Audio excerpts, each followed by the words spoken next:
For those who have been to Las Vegas, what's your what happens in Vegas, stays in Vegas story?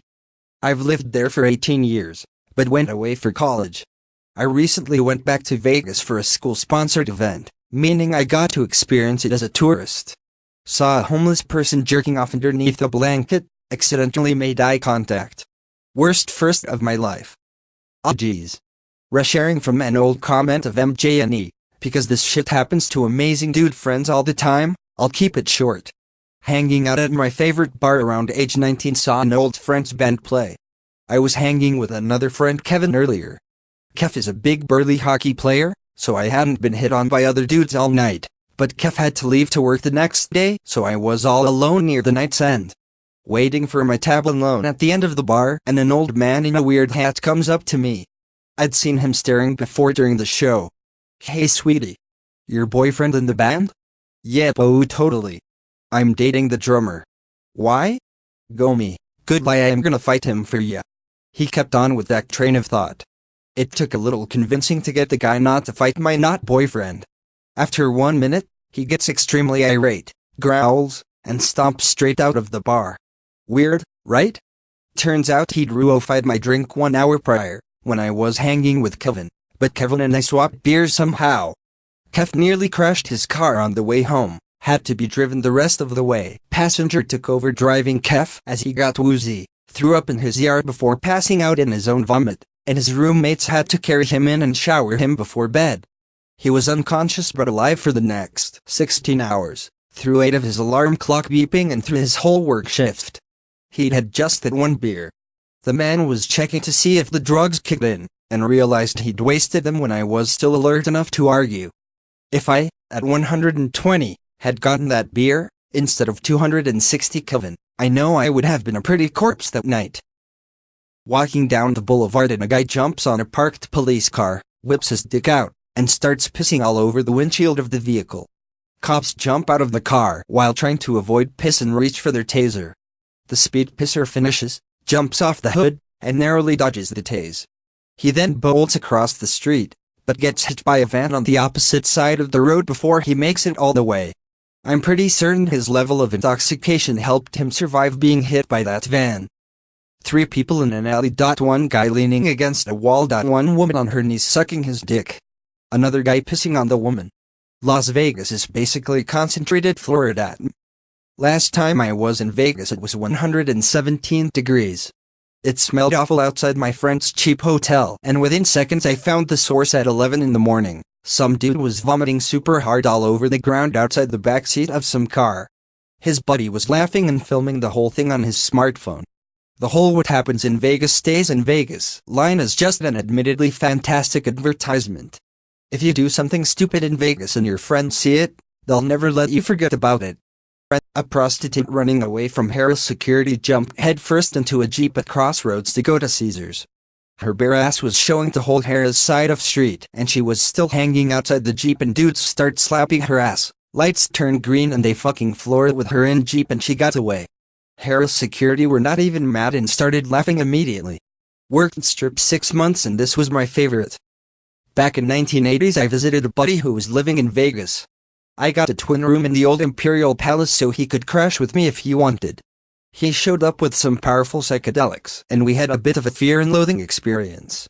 Vegas is very weird when you're tripping. So anyway, we ended up back in my room very late.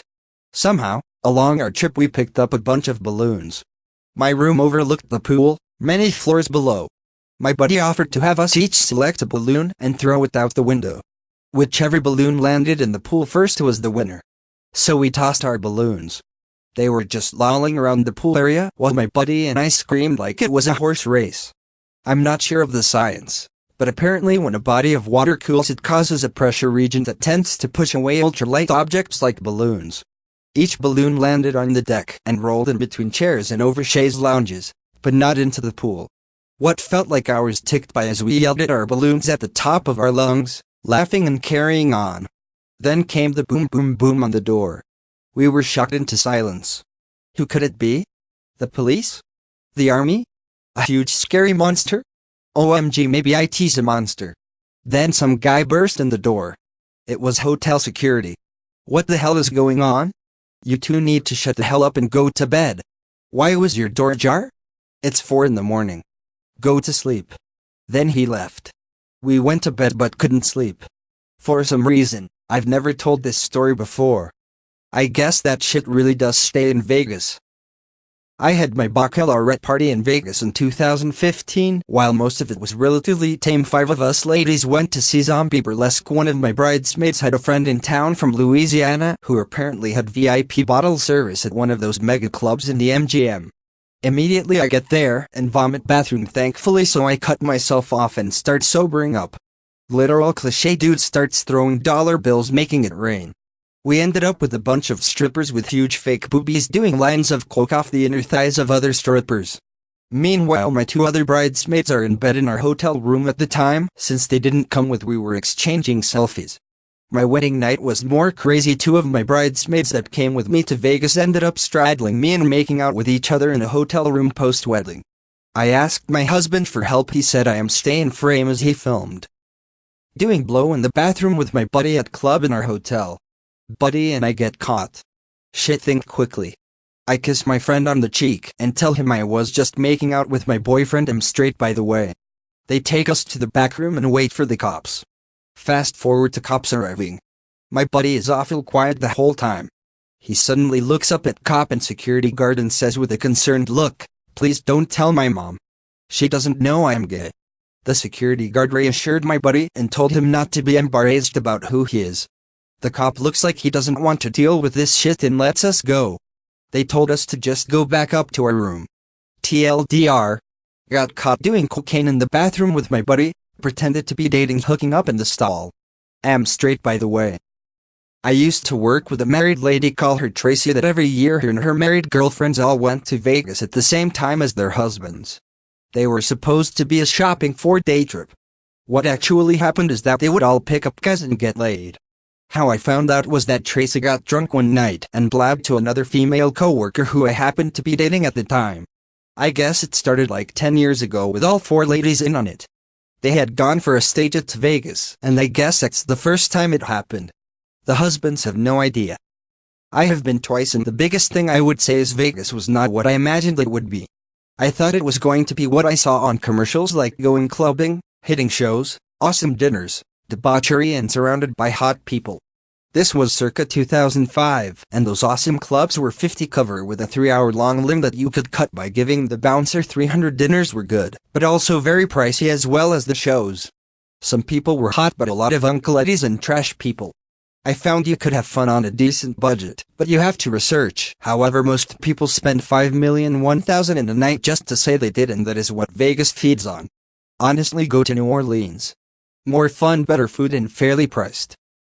My buddy and I were walking the strip, and an attractive woman stopped us asking if we wanted a free limo ride to a bar.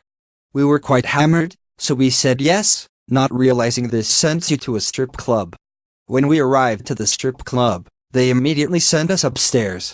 They took our credit cards, fingerprinted us, and told us to wait a few minutes.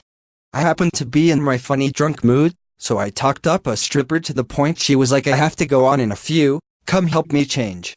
So I go back into the dressing room with about 10 strippers, and I have them cracking up and changing in front of me, asking my opinion on their outfit.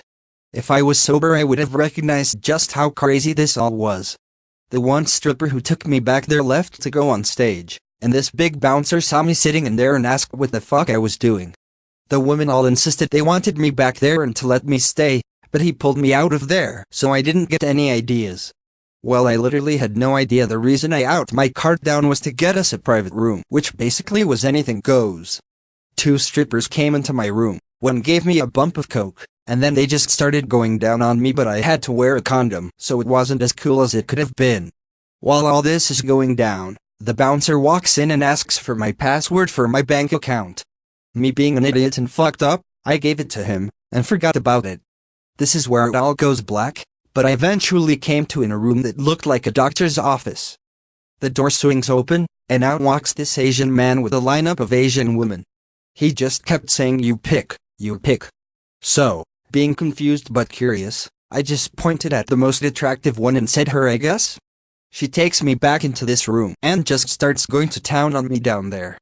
Again, I have no idea what the fuck is going on. I then decide that I'm not going to be able to come, and just get up and walk out without saying anything. I walk out to a cab, and then realize it's 7 a.m. and I had lost about 6 hours. I also had a Tableau conference starting in 1 hour, and it was technically my first day at my new consulting company.